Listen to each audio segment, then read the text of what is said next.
വർഷങ്ങളായിട്ട് ചാനലായിട്ട് എന്താണ് പറയേണ്ടത് നമ്മൾ പറഞ്ഞേ വരുള്ളൂ. ഞങ്ങൾ വർഷങ്ങളായിട്ട് അനുഭവിക്കുന്നതായത്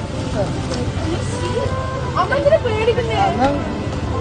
വേറെ വന്നവര് കൊണ്ടുവരിക്കും. അത് അതിനിപ്പുറം ഒന്നും ചെയ്യില്ലല്ലോ. ഇവര് കൊണ്ടുവരും. ശരി കൊന്നോട്ടെ, എന്നെ കൊന്നോട്ടെ. ഈ അയാൾ വന്ന വീട് ബോംബെറിഞ്ഞ് കൊണ്ടുവരും. അതും സംഭവിക്കുന്നത് ഇവിടെ ഉണ്ടാകുന്നത് നമ്മള് സാധാരണക്കാരായ ജനങ്ങൾക്ക് നമുക്ക് ജീവിക്കണം, അത്രയും നമ്മൾ പറഞ്ഞുള്ളൂ. നമുക്ക് ബോംബ് പൊട്ടി മരിക്കാൻ ആഗ്രഹമില്ല. അപ്പൊ നമുക്ക് നിങ്ങൾ ദയവ് ചെയ്ത് എന്തെങ്കിലും ചെയ്തില്ല. ഇവിടെ എല്ലാവർക്കും അറിയാം സത്യമായ കാര്യമാണ്. പക്ഷെ എല്ലാരും ഭയന്നിട്ട് പാർട്ടിക്കാരെടുത്ത് പോയിട്ടുണ്ട്. അമ്മ എത്രകാലം പിടിച്ചേക്കാൻ പറ്റും, എത്രകാലം പിടിച്ചേക്കാൻ പറ്റും. അത് 10-15 വർഷം മുമ്പേ ഞങ്ങളുടെ ഈ വീട് വാടക കൊടുത്തു പോയിട്ടുണ്ട്. അപ്പോഴേ ഇതുണ്ട്. ഇപ്പൊ ഒരാളെ മരിച്ചുകൊണ്ട് ഇത് വെളിയിൽ വന്നു. ഇത് പിന്നെ ഇങ്ങനെ തന്നെ. കുറച്ചാൾക്കാർ ഇതുപോലെ വന്ന് പറഞ്ഞാൽ തീരാവുന്ന പ്രശ്നമേ ഉള്ളൂ.